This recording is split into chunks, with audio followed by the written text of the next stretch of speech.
Hello. Hello. Voice is clear.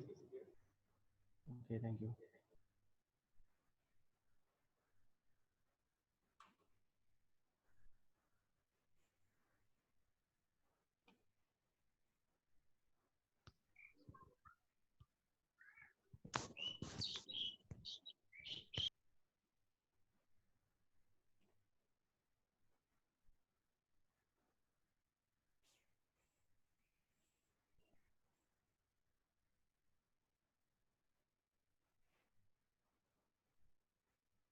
Hello, voice clear है? Confirm कीजिए।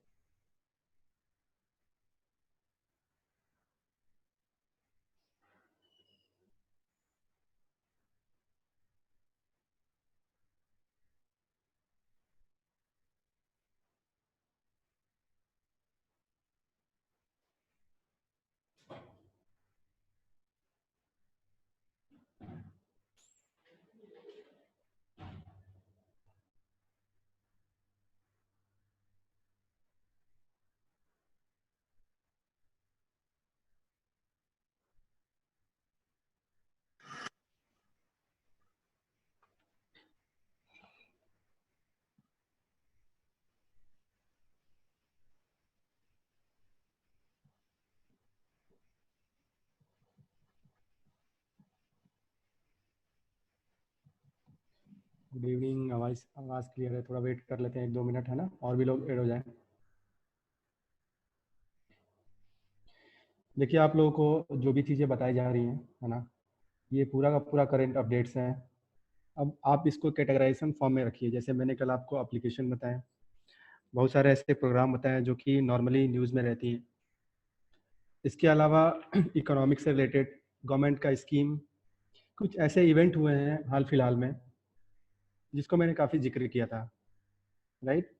जैसे कोविड इंडिया सेवा प्रोग्राम, इसके अलावा विद्याधन 2.0 मैंने एप्लीकेशन दिखाए थे, राइट। आवाज़ स्लो है,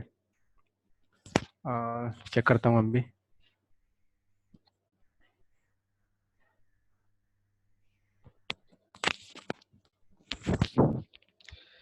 अब सही आ रही है आवाज़? आई थिंक सही होगा, क्योंकि अभी मैं थोड़ा सा रिलैक्स होकर बोल रहा था, तो अब जाके थोड़ा हो गया होगा, सही हो गया होगा, राइट। क्लियर है? यस सर, क्लियर है। चलिए, उज्ज्वला स्कीम बताई थी मैंने। उज्ज्वला में उजाला, फिर प्रधानमंत्री उज्ज्वला, मतलब 3 बताई थी स्कीम। तो तीनों को आपको कैटेगराइजेशन होना चाहिए, आपको ध्यान होना चाहिए कि मतलब ये सारी स्कीम किस तरह से डिफर है, राइट। इसके अलावा मैंने बताया था आपको इंडेक्स के बारे में।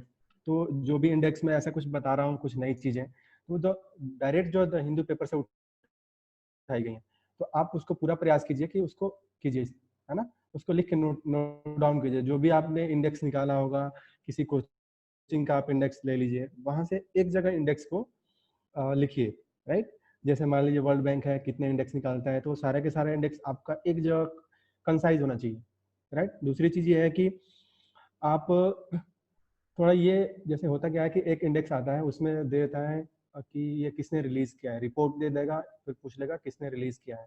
इसके अलावा आपको ये भी ध्यान रखना है कि वो रिपोर्ट किसके बारे में है ना। क्योंकि अब यूपीएससी का ट्रेंड धीरे धीरे चेंज हुआ है। चेंज ये हुआ है कि अब वो डायरेक्ट क्वेश्चन ऐसे नहीं पूछ करके सेकेंडरी पार्ट से क्वेश्चन उठा रहा है ना। तो सेकेंडरी पार्ट पे भी फोकस करना है, उसको जो है रिलीफ नहीं देना है।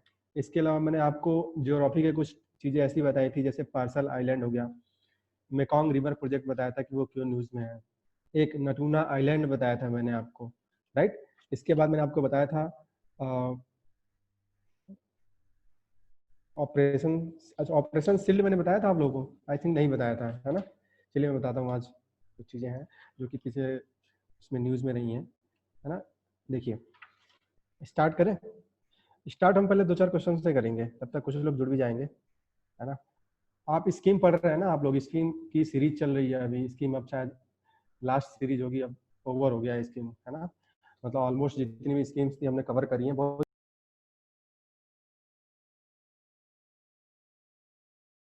राइट।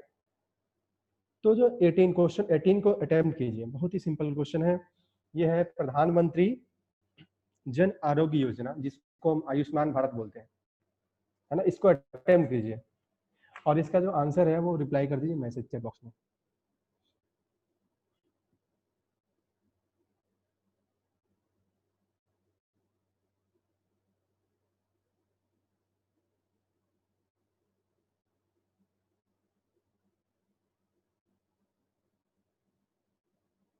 प्रधानमंत्री जन आरोग्य अभियान।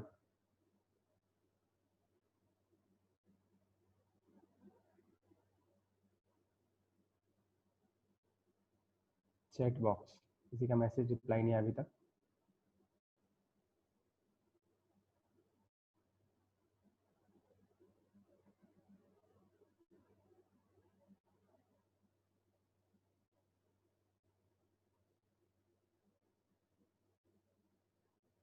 वंदना भारती का आंसर आया सी। और कोई? और कोई? Question number 18, Rahul C, okay, Shashi ए, राइट। और कोई? आकांक्षा बी, ओके, नेक्स्ट। और कोई? श्वेता। देखिए, प्रधानमंत्री जन आरोग्य स्कीम के बारे में है। पहला ऑप्शन ये कह रहा है कि it is a secondary and tertiary hospitalisation, secondary and tertiary care hospitalisation, right. दूसरा ये कह रहा है Pradhan Mantri Jan Arogya Yojana and the e card facility provide a coverage of 5 lakhs पर फैमिली पर ईयर, राइट। जिसमें ये शशि, आप जो बताइए कि इसमें जो है दूसरा आपको ऐसा क्यों लग रहा है गलत है?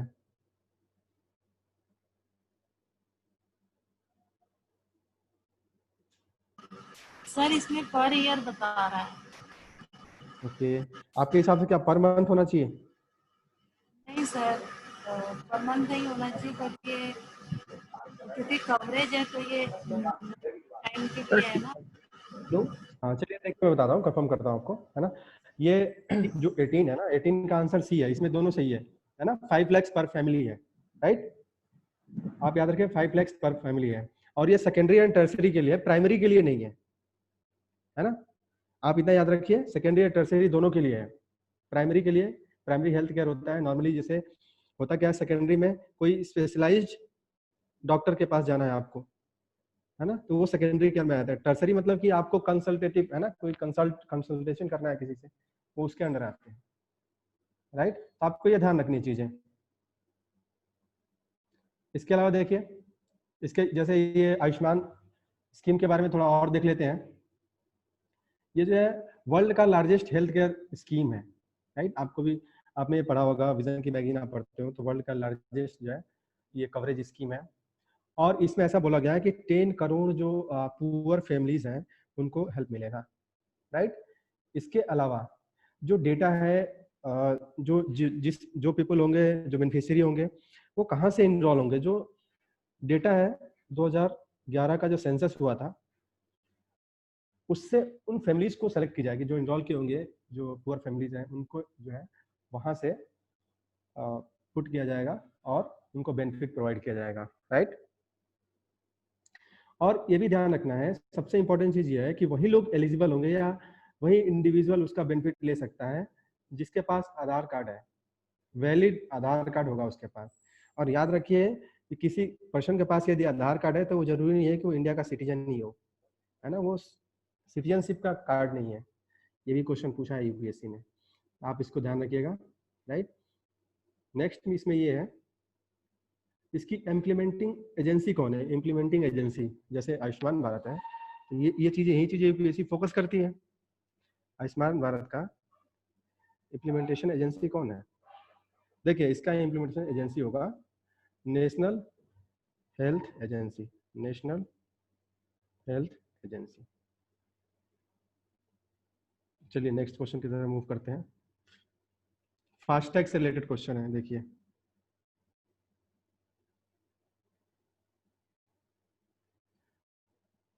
एक मिनट, ऑप्शन नहीं है आपके पास, क्वेश्चन नहीं है। देखिए, क्वेश्चन बता दे रहा हूँ, एक्चुअली है क्या कि आपको वन वन टैग फास्टैग है ना, one nation one tag, sorry one nation one tag, one nation one tag FASTag. इसके बारे में तीनों स्टेटमेंट दिए हुए हैं, आपको ये बताना है कौन सा इसमें सही है कौन सा गलत है। ध्यान से देखिए, बहुत ही सिंपल सा सवाल है, राइट। ये आपने बहुत देखा होगा, फास्टैग, ये सारी चीजें। अटेम्प्ट कीजिए इसको, फटाफट अटेम्प्ट कीजिए। पहला क्या कह रहा है, FASTag is simple to use reloadable tag or device that employs radio frequency technology which enables automatic deduction of toll charges and let vehicle pass through toll plaza without stopping for cash transaction। मैंने उस cash transaction के लिए रोकने की जरूरत नहीं है, ऐसे ही पास कर देते हैं उसको, ठीक है, ऑटोमेटिकली पैसे कट जाते हैं उसके एटीएम, उसके कार्ड से, जो फास्टैग का जो कार्ड है उससे।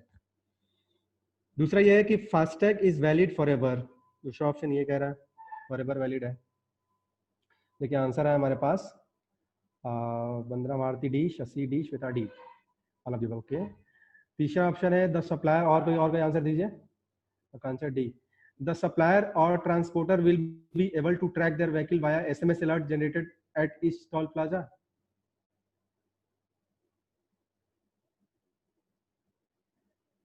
D, okay. चलिए इसको देखते हैं, सबने आंसर डी दिया है इसका, एक्चुअली में इसका आंसर होगा ए।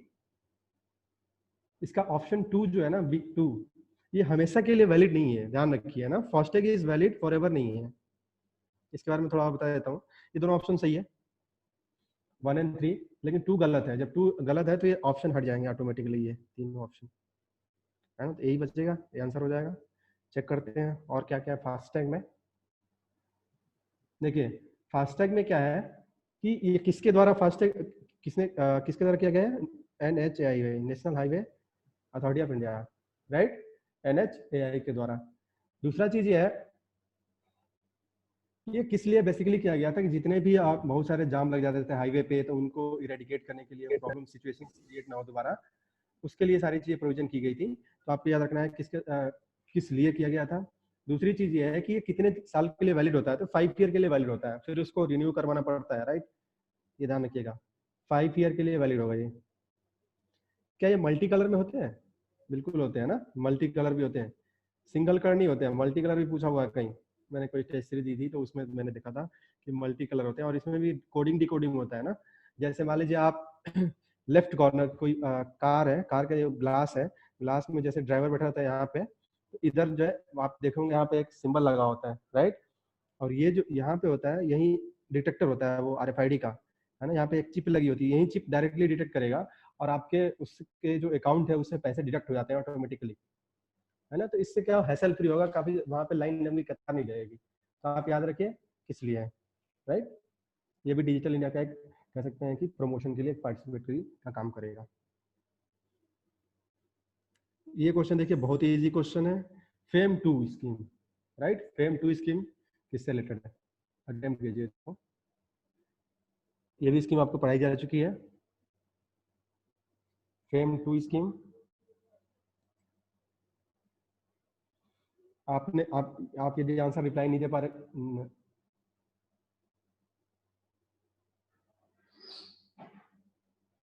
फेम 2 स्कीम, इसमें आपको बताना है कि which one is not correct.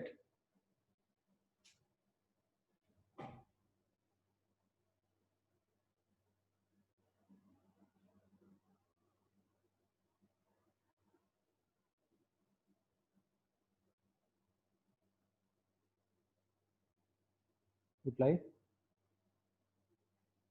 देखिए, पहला कह रहा है it phase 2 is launch to boost production and sale of the solar devices in all country, है ना, phase 2 launch to boost production and sale of the solar devices के लिए पूरे कंट्री में। अगला कह रहा है it emphasises is on the electrification of public transportation that includes share transport. Next कर रहा है main objective of the scheme is to encourage faster adoption electricity hybrid. FAME phase 2 has been introduced to achieve the target of more than 30% electric vehicle by 2030। ये बताइए A, B, okay, C D, अच्छा C D answer हो सकता है, दोनों एक साथ option, confusion. Okay चलिए देखते हैं इसका। ये जो फेम टू है ना, फेम टू जो स्कीम है, ये इलेक्ट्रिसिटी, जैसे जितने भी व्हीकल है ना, व्हीकल के इलेक्ट्रिसिटी को इलेक्ट्रीफाई करने से रिलेटेड है। तो सोलर का तो कोई सवाल ही नहीं है, सोलर डिवाइसेस का, है ना। तो आप यहीं से इसको यदि थोड़ा बहुत भी आप ध्यान दिए होंगे तो सोलर डिवाइसेस से रिलेटेड नहीं है। जब नहीं है तो यही गलत है, आपने तुरंत गलत फाइंड कर लिया, अब वही आंसर होगा, तो ये पूछा ही नॉट करेक्ट है ना। ये यहाँ से क्लियर हो जाएगा, बाकी सब सही है तो आप एज अ फीडर पॉइंट के लिए लिख लीजिएगा। स्टैंड अप इंडिया, देखिए क्वेश्चन बहुत ही ऐसे छोटे छोटे होते हैं, लेकिन आपको उसके कंसेप्ट क्लियर नहीं है तो फिर आप गलत करके आएंगे। रटिए मत, समझ लीजिए, थोड़ा सा लॉजिकली समझिए, क्योंकि लॉजिकली ऑप्शन आएंगे, तो लॉजिकली ऑप्शन आएंगे तो वहां पे आप परेशान हो जाएंगे। राहुल, पिछले वाले का आंसर जो है ये था।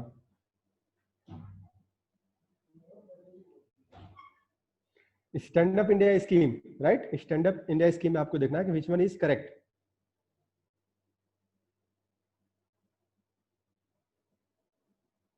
अब आप में से कई लोग होंगे जो स्टैंड अप इंडिया स्कीम को पढ़े होंगे, है ना, लेकिन इतनी केयरफुली नहीं पढ़े होंगे सारी चीजें, कहीं क्या पता चीजें क्लियर ना हो।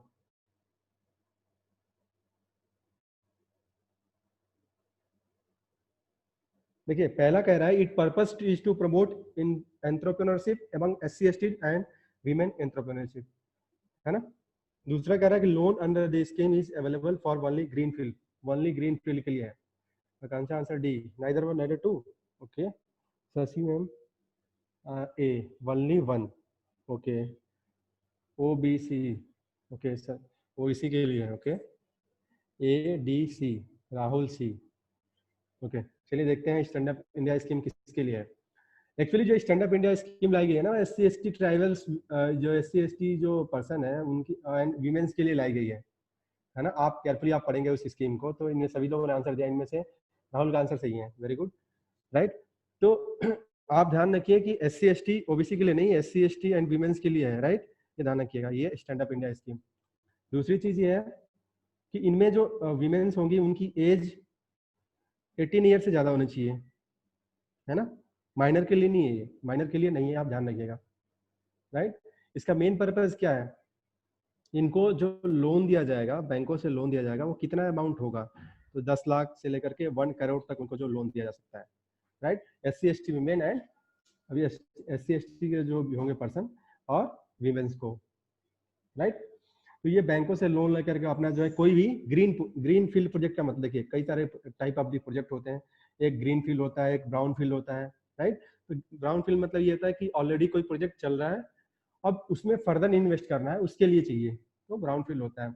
एक होता है ग्रीन फील्ड, मतलब कि आपको कोई भी फर्म, कोई भी चीजें स्टार्ट करनी है, जैसे मान लीजिए गांव में क्या सेल्फ हेल्प ग्रुप की जो महिलाएं होती हैं वो पिकल्स बनाती हैं, अचार बनाना, छोटे छोटे ऐसे काम करना, चूड़ियाँ बनाना, तो ऐसे आप सेल्फ हेल्प ग्रुप की महिलाएं करती है, तो उनके लिए नया जब वो स्टार्ट करेंगी स्टार्टअप, तो उनको जो पैसे चाहिए, है ना, उसके लिए वो बैंक से लोन लेती हैं, तो वो ग्रीन फील्ड प्रोजेक्ट में आएगा, राइट। तो ये ध्यान रखिए आप।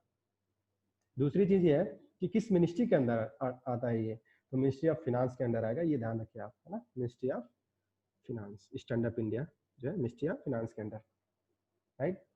एक और क्वेश्चन देखते हैं, फिर उसके बाद अगला करेंगे। KCC आपने पढ़ा है, किसान क्रेडिट कार्ड, कल ही आपने पढ़ा होगा, कल या परसों के आसपास पढ़ा होगा आपने, यदि स्कीम वाली क्लास में लोग ध्यान दिए होंगे तो आप लोग रिवाइज कीजिए, क्योंकि जितना भी आप चीजें पढ़ रहे हैं उससे रिलेटेड आपको क्वेश्चन देखने को मिलेंगे। KCC, किसान क्रेडिट कार्ड,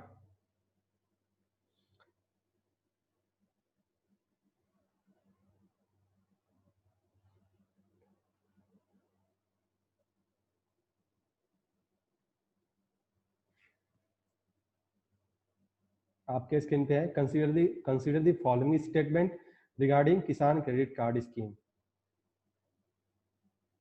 राइट। जो भी आपको रिप्लाई करना है आप मैसेज चैट बॉक्स में रिप्लाई कर सकते हैं। किसान क्रेडिट कार्ड स्कीम, देखिए पहला ऑप्शन कह रहा है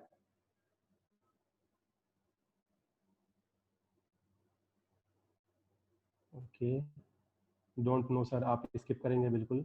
बंद्रावती डी, नाइदर। ओके, और कोई रिप्लाई?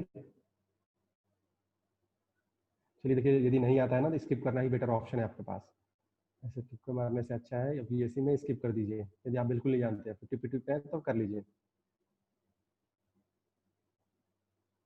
पवन बी, ओके, चलिए देखते हैं, अटेम्प्ट देखते हैं। पहला है based on the land holding and income earn bank issue KCC to farmer. अब इसमें क्या लॉजिक है? देखिए, केसीसी जो स्कीम आई है वो 1998 में आई थी। 1998 में किसान क्रेडिट कार्ड स्कीम, राइट।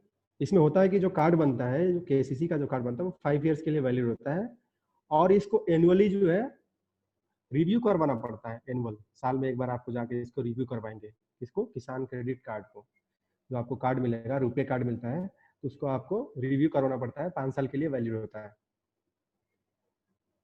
जो भी पर्सन होता है, किसान होता है, उसका कितना इनकम अर्न हो रहा है उसके आधार पे, कितना उसके पास लैंड है।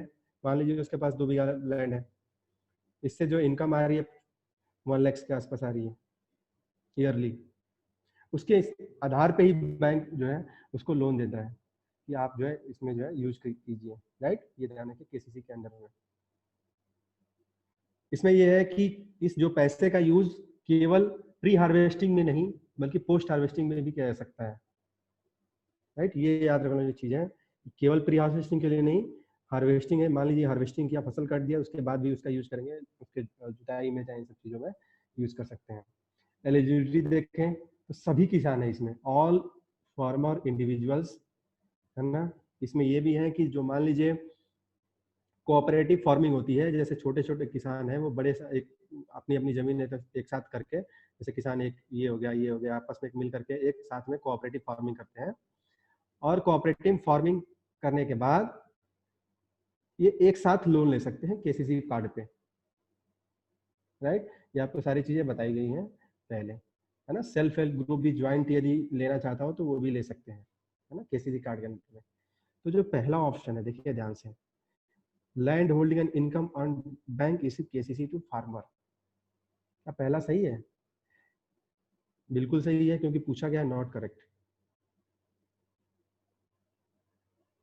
है ना। ध्यान रखिए, बहुत लोगों ने मुझे लग रहा है मिस किया इन्होंने, है ना। तो पहला सही है, राइट। दूसरा, farmer should repay with in 50 days of bill generation, नहीं ऐसा नहीं है, रीपे नहीं करना है। ये 12 मंथ है, 50 डेज हो ही नहीं सकता, इतना कम दिन में कैसे पे करेगा किसान? कम से कम उसे 12 महीने चाहिए। देखिए ये भी लॉजिक भी हो सकता है, इतने दिन में नहीं कर पाएगा, ये गलत है, उस पर डाउट होना चाहिए आपको तुरंत। तो ये है 12 मंथ, है ना। 12 मंथ के अंदर में उसको जो है बाद में उसको पे करना होता है, राइट। तो आप इतना याद रखिए केसीसी कार्ड के बारे में, है ना। आप इसको रिवाइज करेंगे तो ये सारी की सारी चीज आपको स्कीम पढ़ाई गई ना, वो उसमें बताई गई होंगी, राइट। चलिए अब आते हैं मेन टॉपिक पे जो हमें पढ़ना था। एक्चुअली हमने जो हिंदू की जो सीरीज स्टार्ट की है बहुत ही इंपॉर्टेंट है आप लोगों के लिए। आप यदि ध्यान से देखें तो अभी अप्रैल मंथ का आप मोबाइल में कभी मोबाइल को ओपन करते हैं यूट्यूब, तो आपको इसमें दिखता होगा सारी चीजें कि हाँ ये चीजें हो रही हैं आसपास, चाहे तो आप जैसे आपने न्यूज में सुना होगा, एक निहंग सिख थे, निहंग सिख का सिख, किसी ने सुना है ये निहंग सिख क्या होते हैं? पढ़े हैं किसी ने? आपने किसी ने थोड़ा सोचने की कोशिश किया कि ये निहंग सिख सिख जो है न्यूज में थे अभी पंजाब में, किसी एसआई का जो हाथ काट दिए थे वो, तो किसी ने सोचा कि हाँ पढ़ना चाहिए। हेलो, बोलिए पवन। सर ये निहंग सिंह जो होते हैं ना, ये क्या नाम है, हाँ जो हाँ जो सच्चा डेरा वो थे ना, हाँ हाँ, उनके उसमें आते हैं ये, उनके अच्छा अच्छा अनुयायी अच्छा हैं ये, अच्छा, मतलब ओके ओके ओके। चलिए देखते हैं इनके बारे में और, इसी में। है ना। Okay, thank you Pawan, very good. देखिए अब ये जो पर्सन है जिनको पुलिस अरेस्ट करके ले जा रही है, स्क्रीन पे विजुअल होगा आपके, है ना, विजुअल है। देखिए, तो ये जो पर्सन है इनको अरेस्ट करके लाई, इन्होंने क्या किया, एसआई का हाथ कट कर दिया था, है ना। क्योंकि जो पुलिस थी वहाँ पे कोविड-19 में जो मार्केट था, तो मार्केट पर बैरिकेड लगा रखा था, राइट। तो बैरिकेड लगाने के बाद जैसे ही ये लोग अंदर जा रहे थे तो बैरिकेड को इन्होंने वॉयलेट किया, और इनकी वकील थे कुछ, तो बैरिकेड की इनको तोड़ दिया, बैरिकेड को तोड़ा। तो पुलिस जब इनको रोकने आई तो ये अपने, इनके पास हथियार होते हैं, है ना, हथियार मतलब रखने का इजाजत है इनको, लीगली, ऐसा नहीं कि मतलब जो है इलीगल रूप से, लीगली ये लोग रखते हैं। इनके पास आपने देखा होगा सिख के पास 5 हथियार होते हैं, है ना, कंघा, केस, कृपाण, कुछ ऐसा होता है इनका, है ना, तो हमेशा इनके पास एक रहता है कृपाण, राइट। तो इनके पास, निहंग के पास जो है एक्चुअली तलवार होता है। देखिए निहंग जो वर्ड है, निहंग, निहंग जो वर्ड है एक्चुअली ये पर्शियन वर्ड है।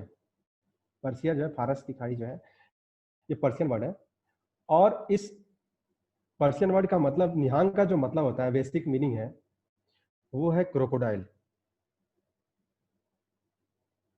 राइट। तो मैं आपको निहंग के बारे में बता रहा हूँ। निहंग जो है पर्शियन वर्ड है जिसका मीनिंग होता है क्रोकोडाइल।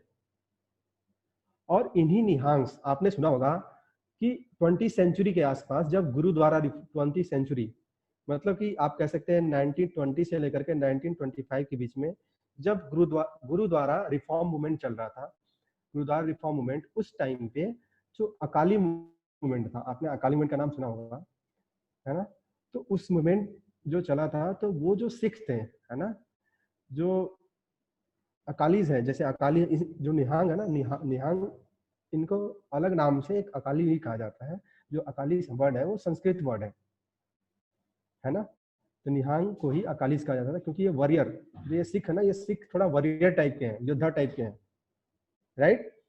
और इनका जब देखें पहनावा, देखिए पहनावा में ध्यान से देखिए, पहनावा में इनके पास ब्लू टर्बन होता है ना, ब्लू टर्बन, देखिए ब्लू टर्बन होता है इनके पास। दूसरी चीज है कि इनके पास आर्म होते हैं, देखिए आर्म्स है ना, बंदूक रखा है किसी ने ये तलवार रखा है, ये देखिए, है ना, आर्म्स होते हैं इनके। बेसिकली देखा जाए तो जो टर्बन होता है, टर्बन डेकोरेटेड होता है, देखिए डेकोरेटेड टर्बन है यहाँ पे, कुछ ऐसे डेकोरेटेड टर्बन।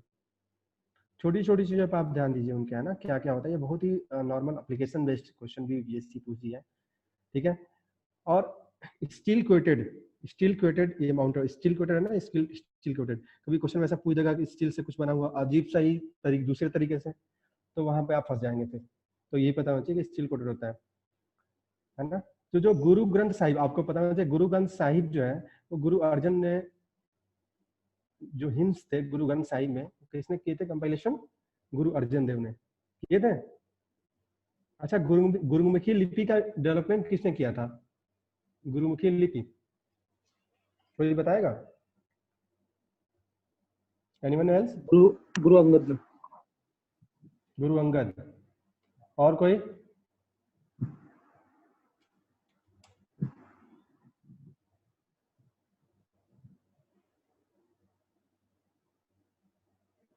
गुरु अंगद ही। कब किया था इन्होंने, कुछ आइडिया है? ये सिखों के दूसरे गुरु थे। चलिए देखते हैं अब इनमें क्या और क्या चीजें इनमें न्यूज में थी, है ना। बस ये इतना ही निहंग के बारे में जानना था कि निहंग जो थे, जो अकाली मूवमेंट था, ये एक्चुअली वॉरियर फॉर्म में है, इनके ड्रेसिंग कोड, फिर ये एक्चुअल जो मीनिंग है वो क्रोकोडाइल है ना, ये सब चीजें, ये काफी थोड़ा फियरलेस अपने को महसूस करते हैं, राइट। और सर इनको गन वगैरह रखना अलाउ थोड़ी होगा? लीगली अलाउ है इनको, है ना, ये ध्यान रखिए, लीगली अलाउ है, ठीक है। ऐसा कोई कानून नहीं बना है। इनसे क्या होता है, रिलीजियस मैटर में अफेयर नहीं कर सकते, क्योंकि हमारा जो है संविधान में ये दिया हुआ है, मेंशन किया हुआ है कि आप जो है रिलीजियस मैटर में इंटरफेयर नहीं कर सकते, राइट। तो वहां से जो है बाइंड कर देता है कॉन्स्टिट्यूशन कि आप ज्यादा इंटरफेयर नहीं करोगे। यदि आप इंटरफेयर कर रहे हो तो आप रिलीजियस जो फंडामेंटल राइट है उसको वायलेट कर रहे हो। तो वहाँ के लिमिटेशन है गवर्नमेंट की, या लिमिटेशंस है लेजिस्लेचर की, है ना। ऐसे बहुत सारे आप चीजें देखो, बहुत सारे ऐसे ट्राइब हैं वो अपना खुद का हथियार रखते हैं, राइट, सेफ्टी पर्पज के लिए। ये भी अपने सेफ्टी पर्पज के लिए है ना, माइनॉरिटी में आते हैं ये भी। दूसरी चीज ये है अब जो न्यूज में आया, जैसे तबलीगी जमात रहा है न्यूज में इस बार, काफी देखा होगा आपने न्यूज में, बहुत सारे तबलीगी जमात है कौन, ये है ना, इसके बारे में थोड़ा देख लेते हैं। तबलीगी जमात,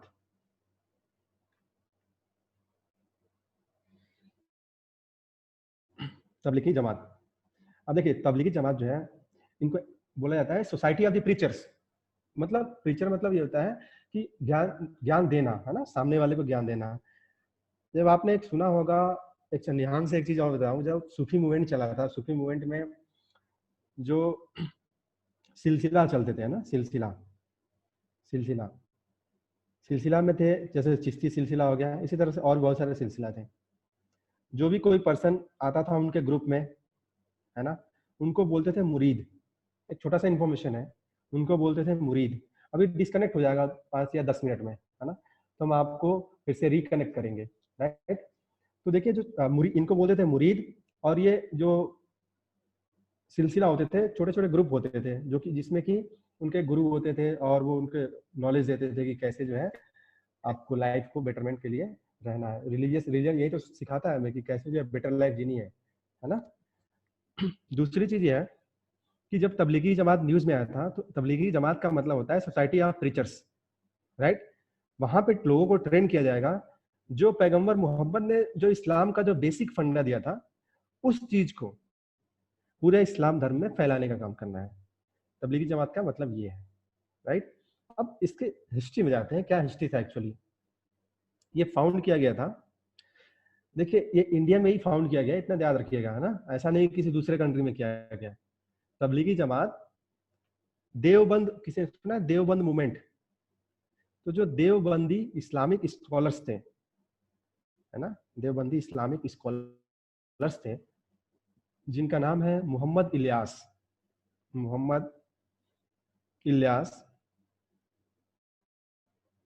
उन्होंने हरियाणा में एक प्लेस है मेवात, MEWAT, मेवात। ये कब किया था इस्टेब्लिशमेंट? 1926 में ही इस्टेब्लिशमेंट किया था, है ना। आप याद रखिए 1926 में तबलीगी जमात का जो फाउंड किया गया था भाई मोहम्मद इलियास के द्वारा। मेवात एक प्लेस है हरियाणा में, वहां पे, राइट। दूसरी चीज क्या इसके बारे में इंपॉर्टेंट है अभी, कि जितनी भी जो मुस्लिम रिवाइवलिस्ट सोसाइटी है, बेसिकली उस ग्रुप को एक प्रीच करना है कि हमें प्रीच करके एक ट्रू इस्लाम की तरफ मूव करना है। अभी इस्लामिक धर्म में देखें तो बहुत ज्यादा डाइवर्जन हो गया। कोई मौलवी साहब ये बोलते हैं किसी चीज को लेकर, ट्रिपल तलाक को लेकर के कोई ये प्रीच करते हैं। तो उसको यूनिफाई करना है, जो ट्रू इस्लाम का व्यू है वो चीजें यहाँ पे एक सिखाया जाता है कि आप लोगों के बीच में ये जाकर स्प्रेड कीजिए। तभी यहाँ पे अलग अलग जगहों से लोग आते हैं, अलग अलग जो तबलीगी जमात है, वहाँ बहुत लोग इसीलिए इकट्ठा हुए थे, राइट। तो आपको ये ध्यान रखना है ना। दूसरी चीज क्या है कि जो इनकी थियोलॉजी है, राइट, थियोलॉजी है, वो जितने भी जैसे रिलीजियस बिलीफ सिस्टम है ना, तो रिलीजियस 2 या 2 से अधिक रिलीजियस बिलीफ सिस्टम का जो ब्लेंडिंग होता है, आप देखेंगे कि हिंदू धर्म में आप देखेंगे बहुत सारे ऐसे रिलीजियस, छोटे छोटे रिलीजियस का मिक्स हो चुका है, पूरा मिक्सअप हो चुका है। तो ये जो तबलीगी जमात का बेसिक फंडा है कि आपको ब्लेंडिंग नहीं करना है। ब्लेंडिंग मतलब कि मिक्सअप नहीं करना है। शिया सुन्नी वाला जो सिस्टम है, आपने सुना होगा शिया सुन्नी का जो सिस्टम, तो ब्लेंडिंग नहीं करना है आपको। जब आप ब्लेंडिंग कर रहे हैं तो इसके वो अगेंस्ट है, जो तबलीगी जमात है वो अगेंस्ट है। इसको बोलते हैं syncretic nature of the Sufism Islam. Syncretic nature का मतलब होता है ब्लेंडिंग ऑफ द 2 और मोर रिलीजियस बिलीफ सिस्टम, है ना। ये इसके हमेशा अपोज किए हैं, कौन? तबलीगी जमात वाले लोग। और जो प्रोफेट, उस टाइम के जो प्रोफेट जो ट्राउजर पहनते थे नॉर्मली, तो आपने देखा होगा जो इस्लाम धर्म में जो एंकल होता है ना, पैर का जो एंकल होता है, पैर यहाँ तक उनका जो है पजामा रहता है। तो उस टाइम पे जो कहा गया था, कुछ अपना, हर एक रिलीजन का अपना एक पहनावा होता है, वो अलग दिखाने के लिए पहनावा होता है उनके पास। तो ये कुछ ऐसा था। तो ये इस तरह का ड्रेस को फॉलो करते हैं जो उस समय के प्रोफेट, जो पैगंबर थे, वो करते थे, है ना। एक सिंबॉलिक फॉर्म है, राइट। तो हमने देखा निहान के बारे में जो न्यूज में था। दूसरा चीज तबलीगी जमात के बारे में देखा हमने। अब देखते हैं और क्या चीजें न्यूज में रही हैं। इससे पहले कि लेक्चर एंड हो जाए, हम दोबारा रिकनेक्ट होते हैं, है ना।